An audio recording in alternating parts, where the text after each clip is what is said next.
Welcome to What's Your View with Oludolapo. This podcast was created as a space for real people with real life experiences that most people can relate to and learn from. Hang tight and have a great time listening. Hi guys, welcome back to my podcast. So in today's episode, we'll be talking about temperament and emotional intelligence. And I have here with me Dr. Toni, Olatunji, my person. In today's episode, we'll be talking about how to manage our emotions and our temperament, and how to balance our temperament with our love languages and the ecstasies. So, Dr. Toni, please introduce yourself. Okay, hi everybody. I'm Olatunji. I am the Lapo's person.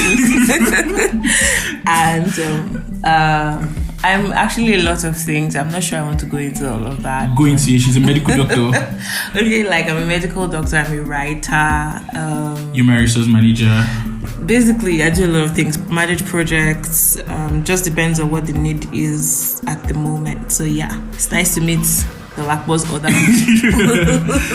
Thank you. Okay, so just like I do usually, I'll be asking her some questions and she'll be replying, and I'll bring in my own addition, whatever it is. So, first of all, could you explain what temperament is and what emotional intelligence means? That's like two questions in one. What's temperament and what's emotional intelligence? Okay, so temperament is, in the simplest terms, the prevailing mood of a person or the prevailing behavior of a person. So like, how is this person usually mood-wise and behavior-wise? That would be the simplest way to explain temperament. And emotional intelligence is also, in a very simple way, just how you understand not just your emotions but the emotions of others, and how you're able to then react and behave based on that understanding. So that's what emotional intelligence basically covers in the simplest terms. Okay, thank you. Okay. So how do I firmly build emotional and mental strength? So I find myself in a space or in a scenario where I do not know how to manage my emotions. I get angry easily. I do not know how to control my anger, or there are different types of emotions, right? So how do I undo my emotions? And how do I build positive emotions? How do I firmly build emotional and mental strength? Let's go with that first. Okay, so I feel like these are quite deep and laden questions, but I'm going to try and keep it simple. So how do you handle your emotions? I think it's important to first understand what your temperaments are, or what your prevailing temperament is at least, so that helps you to understand what your strengths, what your emotional strengths and emotional weaknesses are, because everybody has, those. Once you know that, and then you can now start working on the weak parts of it. But basically, how to manage your emotions would be, first and foremost, you have to determine what is a positive emotion and what is a negative emotion. Because if you don't know what that is, then you can mix them up and then feel guilty for feeling something that really isn't harmful. You understand? So there are situations in which you feel guilty and you realize that, there was no reason for guilt at all. So it's important to understand negative and positive emotions to be able to now decide, okay, so which one do I want to work on? So for instance, you made the example of anger. Really, depending on the degree to which the person has the anger problem, sometimes you might need to go as far as actually sitting down with a psychotherapist and working through it if it's really that bad. And then if it's not so bad but you really want to work on it, there are exercises here and there that you can use. Count to 10 in your head before you give a response. Always have. Actually, I don't think that is always effective for people that have seen who have used it here, because they still end up doing what they're not supposed to do or what they do not want to do. And so I think that the thing is do you want to, which for me has been the personal experience, do you want to stop this thing? Because that's where it starts. If you don't sincerely want to stop, you will not feel that nothing will work. Basically, let me just be there. Nothing will work except you are really interested in allowing it to work. I've been in situations where I had to, because I wanted it to work, I had to insist in my mind that no, you're not doing that. But what I think is more psychological than emotional. I don't know if you know what I'm Well, saying. yeah, I get that. But then again, for someone who is going to deal with that kind of thing, you have to have also... So it's not something you just wake up and try to manage. Really. I think that for any strong emotion that you're trying to manage, you don't just wake up one day and say, I want to manage. You will need to probably read up on it, understand how you can now apply and say, oh, okay, why am I like this? You look at your family. Is it that this thing is in our family? You look at things that might have happened in your childhood that has made you so angry. Do you have latent anger? Meaning that actually when you check it, you're actually always angry. It's just bubbling on the surface waiting to come up. There are people like that who are always angry. But if they don't stop to really figure it out, they won't know that some of that is actually just anger bubbling up from inside, rather than just, it may not even be about what's happening right now in front of you. So there are so many things, there are so many steps before you can start actually managing. You need to sort of understand where you're coming from with that emotion first.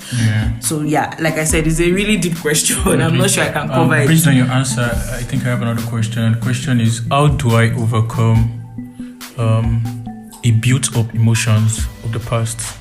Okay, for instance, let's say I'm from an abusive family, and it has affected me so much that maybe I'm angry at my dad or at my mom or whoever has been abusing me, and I have this world of emotions on my inside till adulthood. How do I get over such world of emotions? Okay, I think the first thing is recognizing that you have those pent-up emotions.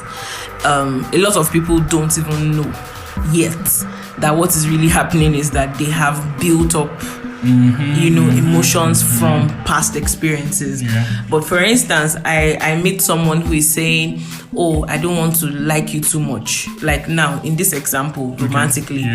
And then the next minute he's telling me about the last girl he liked and how he couldn't eat and he couldn't function for days when she broke up with him, and that he never wants that to happen to him again. So I mean, when he said that, it just made sense to me why he kept saying, oh, I don't want to like you too much, I don't want to call you too much. Like he was trying not to be attached because of what he had been through. And a lot of times people don't know. Sometimes it requires an outside person to now draw the lines for you. So you can start from there. You can ask people. You can talk to a therapist. That's always the easiest way out. Because I was just about to ask that, what's the effectiveness of an accountability partner in building up emotional intelligence? Well, the thing is, first you have to be dealing with someone who is actually emotionally intelligent. So it can't be just anybody. That's the problem. You need to check the people that you're surrounded by. I have many friends, but I know the ones that are very sensitive emotionally.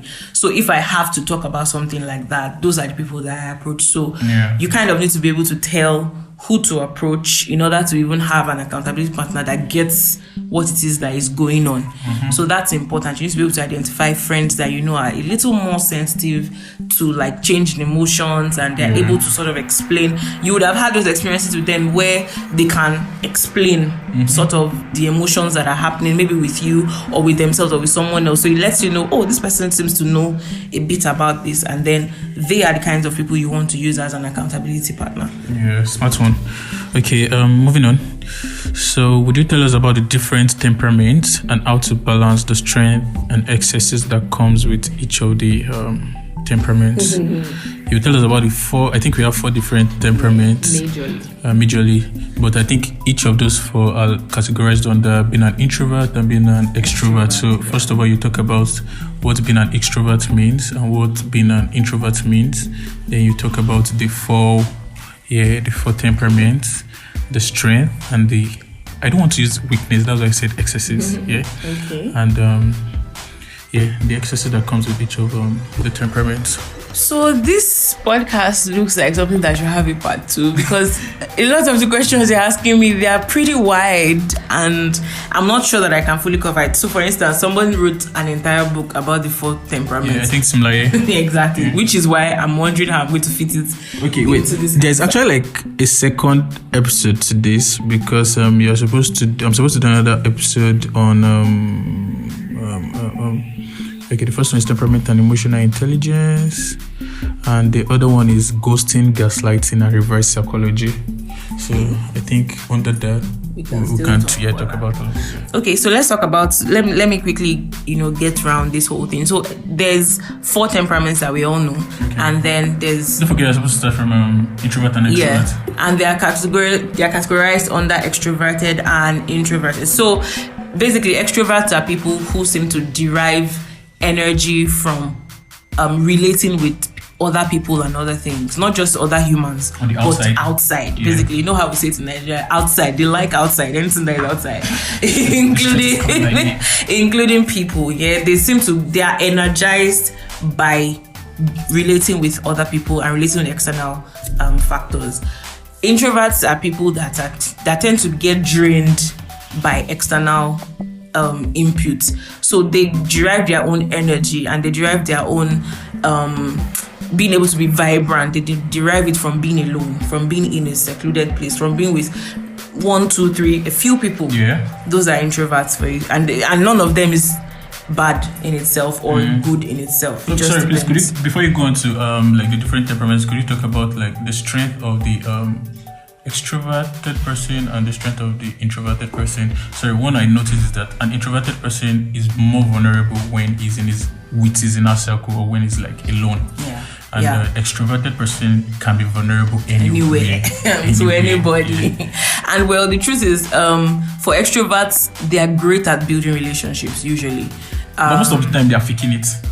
Okay, I won't say faking it. I would say that depending on their skills, it's like the way we say that love is not enough. Yeah. So they can feel a lot for people and then be like in relationship with several people, and I'm not saying romantically now, just they can have several friends, but it might not run deep because they as a human being, that person may not necessarily know how to put in the work. I think the way I could explain that is, so let's say for instance I'm a full-time sanguine, and let's say I'm your friend because we work in the same place. Like if I move to another workplace, if I meet another person, this person will feel the same way I made you feel. Exactly. So it's because of my temperament. Yeah. So extroverts are great at being but it works for them because to that degree you can get a lot of things done based on that surface level. Precisely. Yeah. So they are great networkers.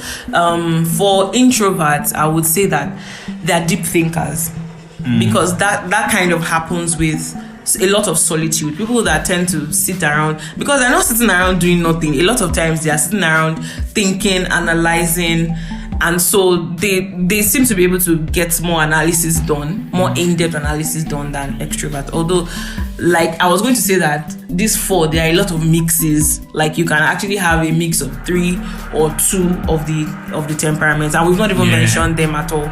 So the temperaments are sanguine, choleric, phlegmatic, and melancholy. So those are the 4 that are recognized, but you can have a mix of 2 of them. Most people have a mix of 2 to 3 of them. The thing with humans is that humans are very dynamic, and then because we also change, we also grow and we change, so sometimes you can actually evolve out of one eventually. So but let's just talk about, so sanguines are kinds of people that are carefree, they're lively, easygoing, they make everybody laugh. They walk in a room and everybody's just waiting for them to come. I know I have a sister-in-law like that everybody's just, once she enters like this, everything just lights up. They are very responsive, they're talkative, they're outgoing, they're sociable. Some of the downsides of that is that sometimes they are not also attentive. They're not attentive, they're not patient, so they are very flighty. I think the only way I could explain that is that they are in the same place where you are, but their mind might not be with you. And then they have a rush of sanguines usually have a rush of ideas. So they can't seem to pick one. So they may not make the best decisions. They may not be great at making decisions because it will require, any decision that require a lot of focus. So they tend to just go with the flow, which is not always wise. So those are some of the downsides of being sanguine, or the excesses of being sanguine. Cholerics are generally, let me tell you the first thing that comes to mind, controlling. Because they like to take charge, they like to be in control, so they are usually good leaders, good administrators, and all of that. They are active, optimistic, impulsive. I'm not sure that cholerics are impulsive, but they are aggressive. So they are the kind of people. Cholerics are driven, like super. All those people that are super driven at work, that without anybody pushing them, they want to get stuff done. Those are cholerics generally. Yeah. Now, what are their weaknesses? Some of their weaknesses is also the need to control everything. The need to be the one in charge, and sometimes that's not always good. Another downside of being choleric is that they would also think they would not be able to trust that people can do. They will micromanage. Yeah, they won't be able to trust that people can do what they're supposed to do on their own. They'll tend to get involved and try to micromanage, which is really also a downside of being controlling, actually. So those are some of the excesses of cholerics, but they get things done. Like you want a choleric on your team, really. That's the truth, because they get things actually done. But they can also be aggressive. They may not understand you. They don't know how to be patient to understand your weaknesses. They don't have time. I think the word is they don't know how to be patient. They don't know how to be patient. They don't have time for, other people's weaknesses, sort of. That's another excess of a choleric. Now, melancholy people are quiet, unsociable, reserved, sober, rigid, anxious, moody. I know a lot about this because I'm actually a mix of sanguine and melancholy. I have a strong melancholy side, and once in a while I have a very strong sanguine side. So yes, all of this is completely correct. So the excesses of excesses means that they are moody, they get anxious easily. They're prone to depression.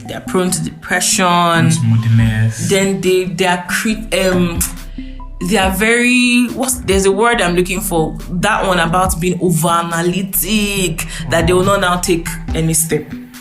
Like they would, exactly, not really, but they will like analyze. They're critics. Yes, sort of, yes. That's actually, they're good critics.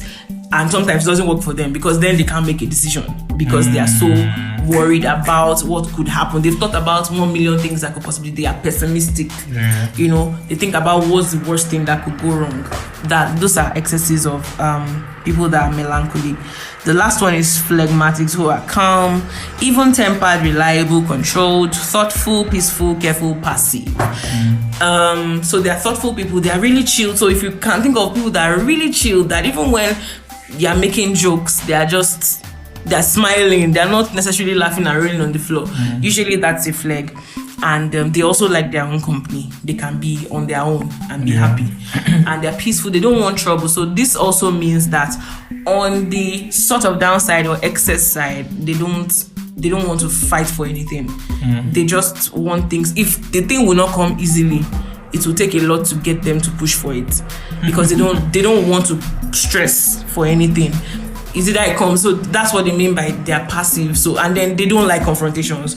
So they are not likely to tell you, to come in your face and tell you something that they know is going to cause conflict. They don't like conflict. They will avoid conflict at all costs because they just want to be chill. So those are the excesses of phlegmatics. Okay, so I just want to make a little digression to how to control our excesses, because we are human beings, and we are dynamic people. So, and there was a time I was listening to somebody and he talked about using the fruit of the spirit to control our emotions, especially when you are serious about being better. And he laid emphasis on the fact that precisely for I think is it melancholy? That they need joy as a fruit of the spirit, precisely because they are prone to depression, they are prone to being moody and all. So they need joy in the spirit, joy in the Holy Ghost. And peace of mind is a very, very vital thing for even, I think, the introverted people, the melancholic and the phlegmatic, and the bit of the choleric, sometimes the sanguine. So in short, everybody, we need we need the peace of Christ, And I think love is just a major part of what we need. When you have love, like they say, you have everything already. So self-control is primarily for cholerics and phlegmatics and even sanguines. They need self-control. In my opinion, it will be sanguines that need self-control the most. But then everybody needs it, really. Yeah, right. But based on the excesses that we'll be talking about, they need self-control. And what kindness? Choleric need kindness. Because a typical choleric boss will tell you, I'm firing you right away. And these symbols can still reach out to you in the next minute and say, okay, come and work for me. I'll increase your salary, that kind of thing. Do you get? So I feel like cholerics need more of kindness, yes. More ability to be more empathetic. Yeah. And faith. Everybody needs faith. Yeah. So maybe more for the melancholy, because they are the ones that overanalyze everything and they can't just step out and take a risk. Okay, so how does my temperament affect my emotional balance? I'm trying to create or have emotional balance. Right. Emotional balance is not just limited to anger alone. Yes. Yeah. So how do I use my temperament or how does my temperament affect my emotional balance? Okay, well, the thing is, of course, we've said that temperament is your prevailing mood, and we've talked about 4 temperaments. So if you fall into any of the 4 or a mix, you should actually try to find out what your mix is. It will help you to sort of figure stuff out and understand why you do the things you do. So yes, that means that knowledge is power, really. Yeah. Once you know these things, and it's everywhere online, so people should check it up and find out where they fit. Once you know these things, then you can check yourself. So when you suddenly wake up in the morning and you're moody for no reason, you can tell that, okay, well, seems like I'm melancholy, so this is happening and I have to, what is the reason? Then you bring it into logic. That's something that I do a lot. So why am I angry? Exactly, why am I angry? So is there any reason to be angry? And by the time you are done having that conversation with yourself, you just realize it's not that deep. Something happened to me last week on Saturday. I had a day such that I was going to get late to somewhere, and I was already feeling upset. Now, I didn't know whether the event had started, but based on the time they gave, I was really late and I had already started feeling bad. I literally had to, so when they tell you to do these things, it's true. I literally had to just tell myself, you know what? There's no point. I'm almost there already. There's no point of being upset. And do you know the point? The point is that there's actually nothing that will change. Literally. So just give yourself all the external factors remain the same. Yeah. It was just me that decided that, you know what, I am not going to be bothered about this. And guess what? I got to the event. Interestingly enough, they hadn't started. And that was 2 hours later. And I was just imagine if I had allowed this to ruin my mood or, make me in a bad place. So it's important to, once you can identify them, then you can ask yourself, there are times when you are annoyed because something happened. Yeah. But even when something happened, you need to ask yourself logical questions about it. Can I change it? Right. Is there something I can do about it? Will I proceed to begin to do those things? Or there's nothing I can do about it? So why not just choose a mood right now that works for me, which is to be joyful regardless, which of course is not always easy. I don't want to come here and sound like you can lose a family member today and just choose to be joyful. It doesn't always work that way. But even when you are going through those things that are worst hit, what I can say is when those major things are happening, like losing a loved one or losing money, I think that you should just allow yourself to feel the emotions. And then over time, you will begin to see that light at the end of the tunnel. If you don't start seeing the light after 2-3 months, then maybe you need therapy. But really, and that's okay as well. It's okay to need therapy. But really understand that with everyday life issues that come, sometimes you just need to have a conversation with yourself and not make a decision based on how you are feeling. Because like they say, feelings are bad leaders, but they are good followers. Yeah. Okay, thank you. There's this sensitive question. How do I get over friendship breakup? This is not like a romantic relationship, no, like a friendship breakup. How do I get over it? How do I balance my emotions over time and just to be okay? Okay, I would first let me just put it out there that I don't think I've really ever had a friendship breakup, so I may not be the best person to give you an experienced perspective. But I would say that first and foremost, it depends on how the friendship ended and what happened. Were you at a point where you really knew this friendship was bad for you and then you had to let it go? Or was it that person that did something to hurt you and then the person walked away? Because that one is now a matter of betrayal, which would really, really hurt. So if it's a matter of this is not good for you and you kind of had to let it go, then that's different. And then you can always talk yourself into why you had to let it go. But if it's a situation where the person walked away and you don't know why, and it feels like or the person betrayed you, did something very bad, and then you guys just are not talking again, I think that of course it's okay for you to mourn the loss of a friend. I think that we don't take cognizance enough of how important it is when we lose something to actually allow ourselves to feel bad about it. A lot of times people are trying to rush through the feeling of loss. It's okay, even if the person did you bad, it's okay to feel. It's like people that get divorced because maybe somebody cheated on them. Yes, people will say it's useless. You should not waste your emotions on the person, but it's okay to feel bad about the loss of even someone that hurt you. And then when you begin to feel those emotions, you can now begin to find ways to heal. So what I would say is definitely you can journal. That helps. You can write down how you feel. You can also vent. I had a friend who went through something tough, and one of the ways that I know she went, aside from the fact that she prayed a lot, she talked to a counselor. Yeah, she actually talked to a therapist during that period. She also talked a lot to me. Like, we'll stay at night and she would just be venting and just talking about how she feels. And I think that it also worked for her. So if there are trusted people that you can, at any point in time that you feel a certain way, you can open up and talk to them. It sort of makes you feel lighter about it. And so basically, those are the few things I can think of now. It's not everything that must be therapy too, but for some people, you will know when something really hit you hard and you need to see someone. Thank you. So this is like I think the last question. Should my productivity be tied to my worth or to my self-esteem? Like, should my productivity maybe at work or at home? So like one of the episodes I recorded, that's how childhood experiences affect our perception about life.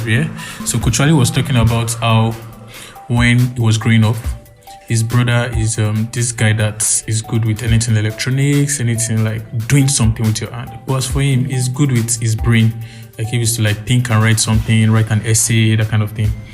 And at the point, it was affecting him because his dad was giving more preference to his brother because his dad was always a mechanical engineer or electrical engineer.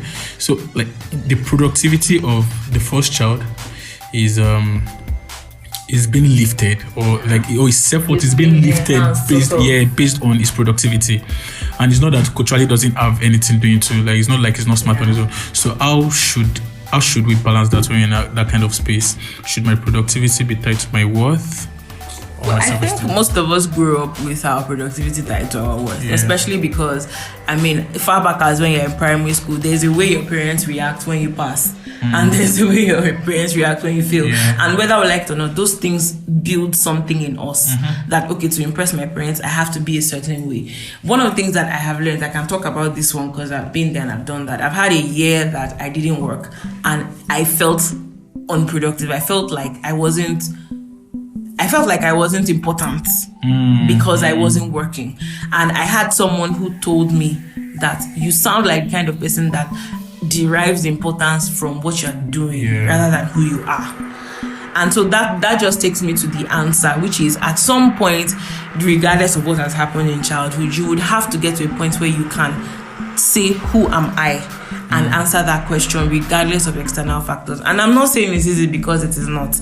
There are many times in that period I felt like I wasn't working. Nobody would value what I had to say. And people would talk to me and be like, oh my God, you are so smart. And I would still like doubt it because I'm not doing anything. They cannot see what I'm doing. And I'm one of the people that is guilty of feeling that love comes because of what you can do for the person. That's one of the things that I'm still dealing with as a person. So I think it's important for us to get to the point. It will affect it initially, but when it does affect it, that's a good time for you to call yourself to order. When you find yourself doubting who you are because you lost something work-wise or you were not able to do something, and everybody has a gift, by the way, whether we choose to believe it or not, you eventually find out that parents will do that. They would lean towards a particular child. Something I've realized that most of the time when they do that, it's not from a place of they don't mean to. They don't mean to make us feel that way. It just happens. And then maybe because, for instance, for many people who are already in a certain profession and then they have a child that has interest in that same profession, it's just normal. It's a normal reflex reaction to just feel more drawn to to that child because you feel like you can share something with this child. You are sharing something with this child that you may not share with the other one. I'm an engineer, you're an engineer. So it means we can really talk. We can really, when we're vibing about engineering, your other son may not be able to figure out, not be able to relate exactly. So sometimes it's not intentional, but it's important for us to find, be able to pick out the things that are good about yourself, the things that you are good at. For instance, he knew that he was good at stuff, but somehow because nobody was reinforcing it, because nobody was reinforcing it, he began to doubt it. And one of the things I have had to learn, especially because I'm on a journey where sometimes there's nobody to reinforce that what you're doing makes sense. And you just have to be sure in yourself. You have to get to the point where you can.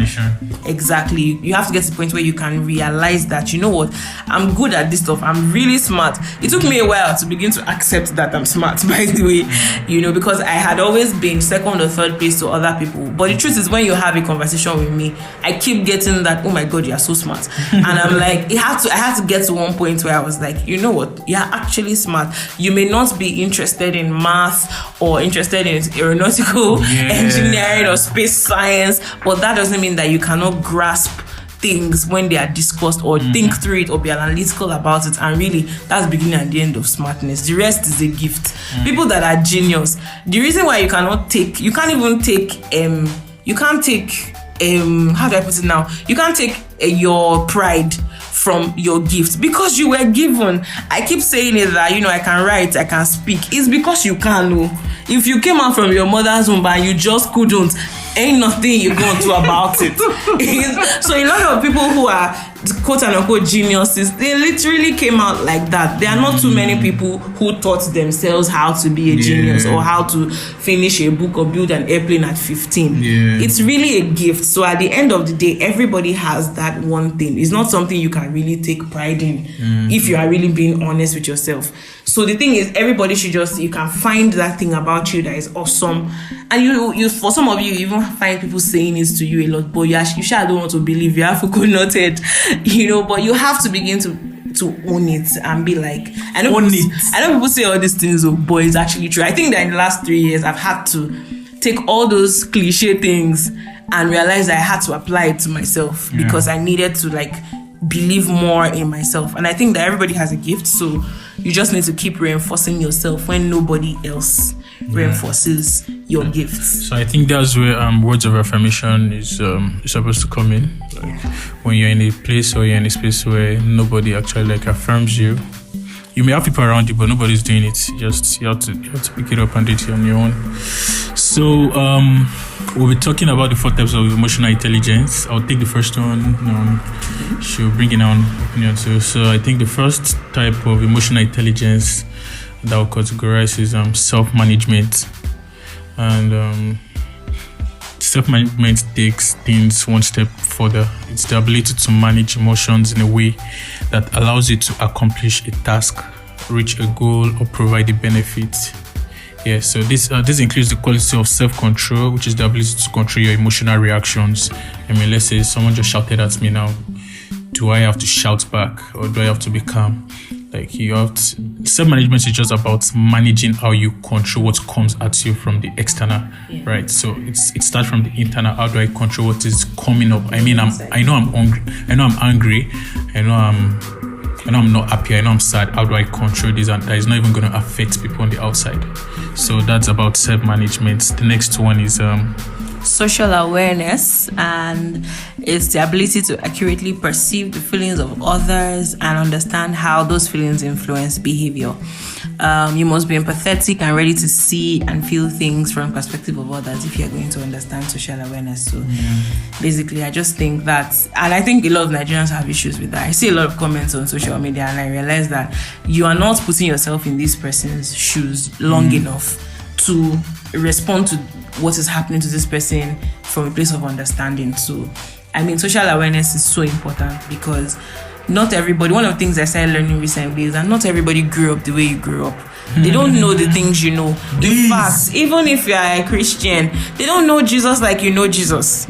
So sometimes I think that we're a little too we're a little too, I don't want to use the word judgmental.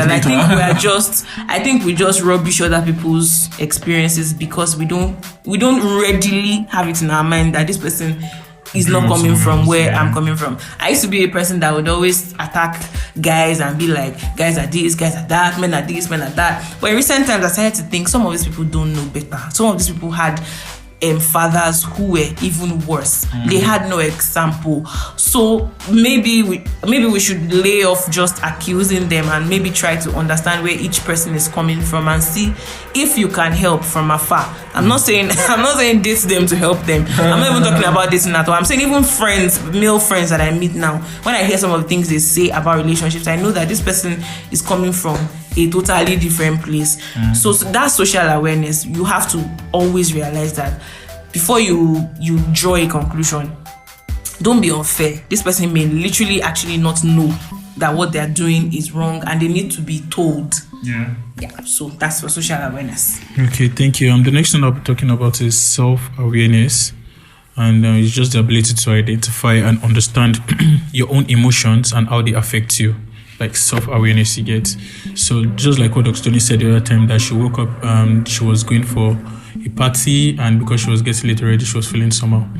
So she realized that already, and she was able to control that emotion. She was able to put it on that proper check.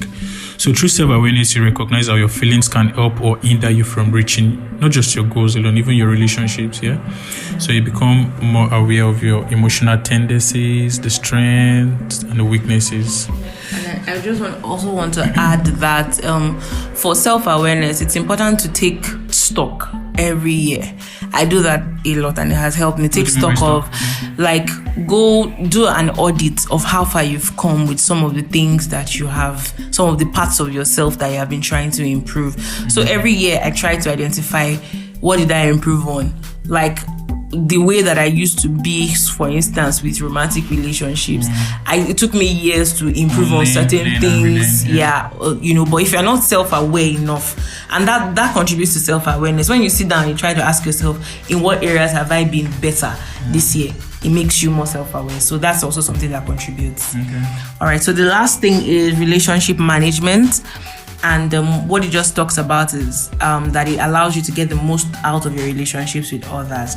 Instead of trying to force others into action, it allows you to use insight and persuasion to motivate them to act.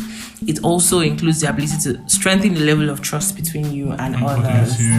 So basically, I think for relationship management, the idea is to understand, like I said, one of the major things is understanding that people are not like you.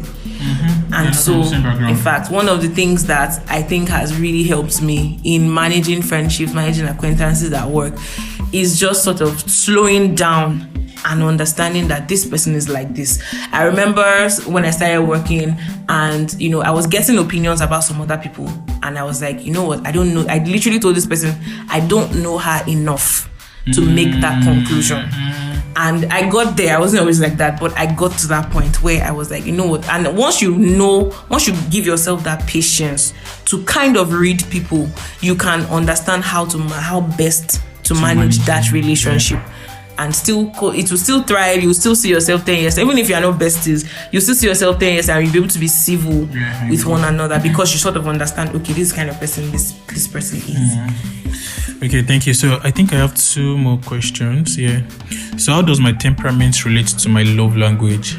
I think you have to talk about the love languages first before you talk about how the temperament relates to love language.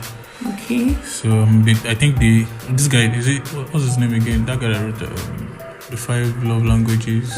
Is it Tim Lahey? No, Tim Lahey wrote Why You Behave the Way You Do. Yeah. Something, I think Grandma or something. Okay, five love languages. Yeah. Not sure. Can't remember who wrote it. Okay. But I can remember the 5 love languages. Yeah. Acts of service. Yeah. Why is it act of service I'm remembering? I think because that's mine. Okay. But yeah, there are 5 of them. Yeah, Gary Chapman. Yeah. Imagine the name came, I just doubted it. Gary Chapman. I think it's actually 2 episodes or so, or 2 versions. I don't know. Yeah, there's one for the married and one for the singles. Okay. Yeah.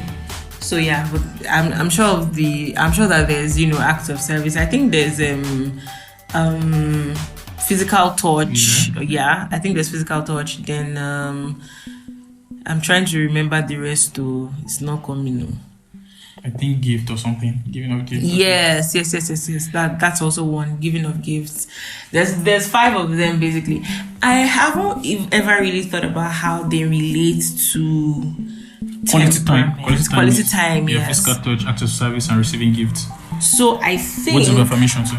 I've never actually thought about how they relate to each other, but I think that one can begin to observe it and look at it. But yeah, I think that a lot of things that are in your temperament sort of find a way to determine what you appreciate about other people.